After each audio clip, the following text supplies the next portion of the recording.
News update, Ombudsman Remulla.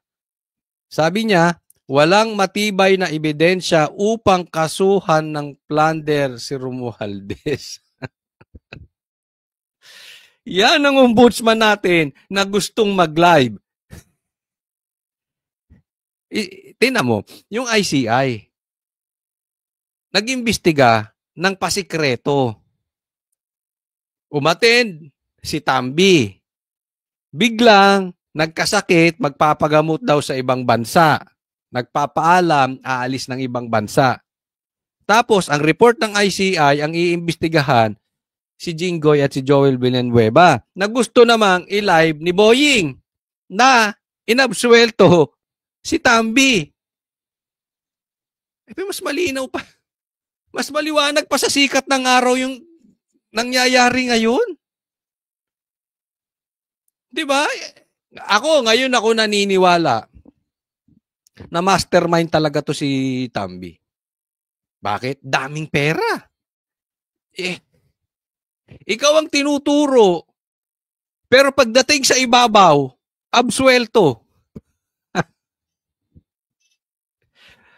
Pinaiikot nyo, walang matibay na ebidensya eh. Sasabihin nyo, sa ngayon wala pang matibay. Ganun na rin yun. Pag pinag-isipan ni Boying, tatandaan nyo yan lagi, pinag-iisipan, titingnan, ganito, ganyan, posibleng mangyari, nangyayari. Kung si Bongbong Marcos, ang sinasabi kabaligtaran, ito si Boying, pag nagsabi, mag-a-apply siyang ombudsman, natuloy. Siya nga. Ganyan din yan. Absuelto rin ang kalalabasan niyan si Tambi. Hindi niyo kung paano tayo pinaikot-ikot ditong mga to? Anong investigasyon mangyayari? Kaya ang mga Pilipino, nag-aalisan ng mga investor. Yung stocks natin bumabagsak. Yung dolyar natin pataas ng pataas. Mga negosyante nagsisiurong na, nagsisialisan na. Bakit? Kitang-kita nila yung gobyerno hindi seryoso lutasin yung problema ng ghost projects. Hindi seryoso yung gobyerno lutasin yung corruption. Ang gobyerno gustong pagtakpan ang mastermind. Ang lakas kitang-kita mo. Diyan pa lang is napakalaking halimbawa na mastermind nga ito. Despite na itinuturo na siya, biglang absuelto, walang matibay na ebidensya. Tapos gustong imbestigahan si Villanueva, yun may matibay na dinismiss yung kaso. Ulitin ko, hindi ko po pinagtatanggol si Villanueva. Ang sa akin lang, kung gusto nyong ibitay si Villanueva at may mapatunayan na talagang may kasalanan dahil siya, ikulong nyo. Pero ba tayo na-focus doon? Against po kasi ako sa diversion. Doon tayo sa mastermind, ba't napunta tayo kay Villanueva? Na-dismiss. Tapos si Tambi, aalis ng ibang bansa. Anong sabi ni Guanzo? Tangay ang pera natin, hindi na babalik yan. Maayos ang buhay doon? Talagang sinakop tayo ng kadiliman, Boying. Itong Pilipinas talagang pinangungunahan ng dilim. Diba? Diyan pa lang kita mo na. Sindikato, mastermind na mastermind ng galawan. Untouchable. Ang daming pera. Nako. Next po, tingnan natin to. Ito yung sinasabi ko, pag-usapan na natin, pambihira, Dalawang senador ang kasama sa nirekomendang kasuhan ng kasong kriminal at administratibo ng ombudsman, sina Senador Jinggoy Estrada at Joel Villanueva para sa kasong plunder, graft, direct o indirect bribery at corruption of public officials. Kasama rin ang nagbitiw ng kongresistang si Saldico na dating chairman ng House Appropriations Committee. Diba? Supot tong ICI na to. Wag na nga, gibain nyo na yan. Sa tingin nyo may maniniwala pa diyang Pilipino? Ang maniniwala na lang ngayon sa ICI yung kulay na pinklawan na kumakain ng tae ni Bongbong. Wala nang maniniwala dyan.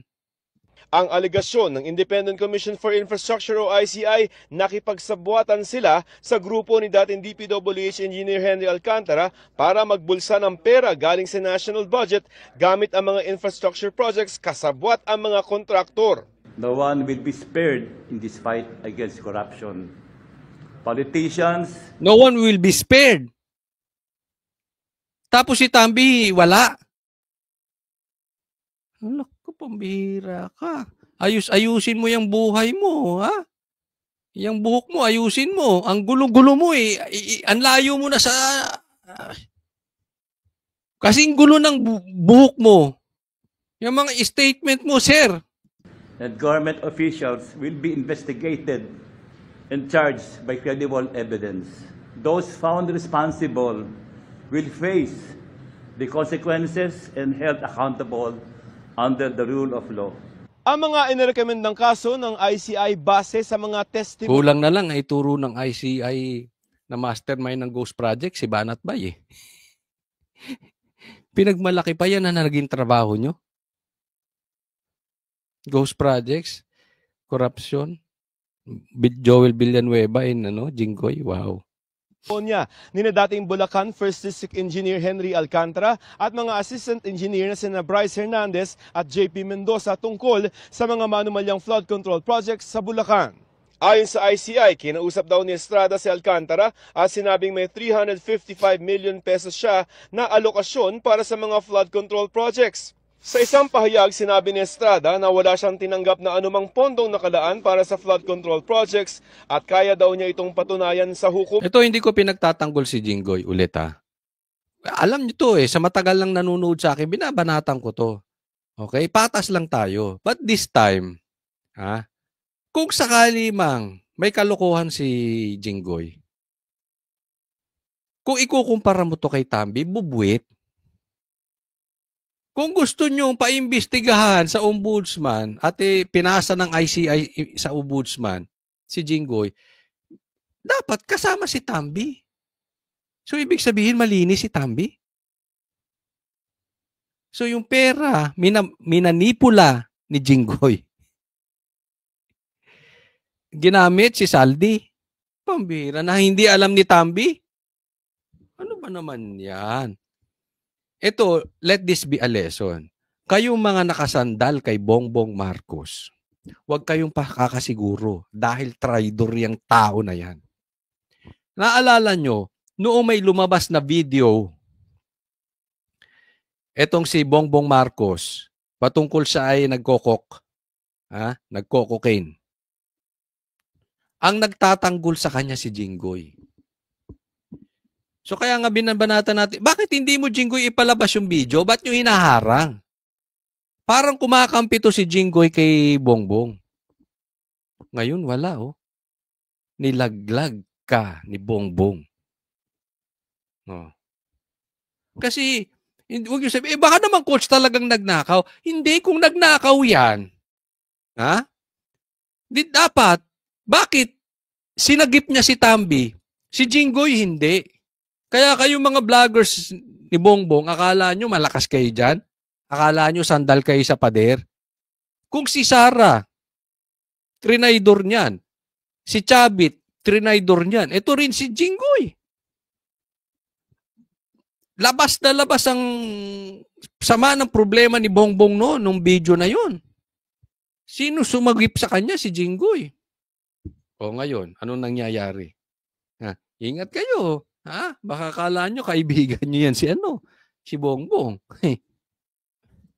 Ang mga paratang laban sa kanya ay pawang mga chismis lamang.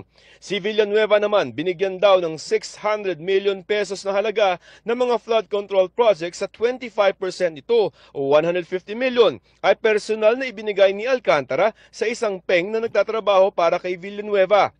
Ayon kay Villanueva, pag-aaralan ng kanyang mga abogado ang basehan kung bakit siya pinakakasuhan ng ICI at kanila itong sasagutin. Nakita nyo na ang laki ng problema ng ICI.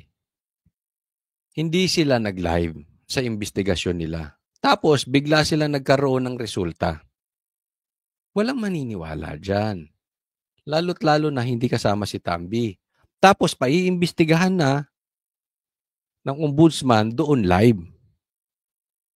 So anong gagawin? Talagang ipapahiya lang.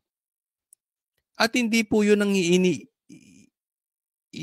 inaano natin dito. Ito ay distraction. Dinadivert nila, diversion to. Kasi pag nilive yan, focus na taong bayan dyan. Ang magrarally against Jinggoy na tsaka magiging trial, yan ang magiging trial by publicity. Habang haya-hayang buhay nun si Tambi, lalong tataba yung buhaya na yun. Ito si Bongbong, haya-hay din. Ang pinagpipiestahan, dahil live, ito. Tapos magkakaroon na naman ng investigasyon. O, sino susunod dyan? Alam na natin. Sila Chi, sila Ataide, sila Marcoleta, basta yung mga sikat. O, tapos ipapasa sa ombudsman, ila-live naman ni ombudsman. Tapos yung ombudsman willing to bend the law. Sarap ng buhay nung magpinsan. Nung mag-asawa, hayahay ang buhay. Habang tayo, ninanakawan, tapos yung pinklawan, masaya. Dahil galit sa Duterte. Yun lang eh. Idiniin niyang simulat sa pool, tutol na raw siya sa mga flood control projects at siya pa nga ang naglantad at kumwestiyon sa mga ito. Si Ko naman, ayon sa ICI, naging proponent daw ng abot 35 billion pesos na halaga ng lampas 400 na mga flood control project. Pero alam mo, sa totoo, nakakalula yung numero. Pag talagang pag napapanood ko itong mga to, bigla talagang tingin ko sa sarili kong hirap-hirap. Isipin mo, pinag-uusapan bilyon, kalahating bilyon. Wow!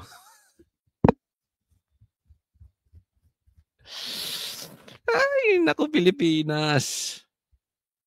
Ang yaman pala natin. No, pero honestly, hindi ako naiinggit. Kasi may kasabihan. Ang perang hindi galing sa mabuti, hindi mo mai-enjoy yan. May kasamang may kasamang parusa yan. No. Hindi man ikaw ang managot, yung pamilya mo, yung generation mo.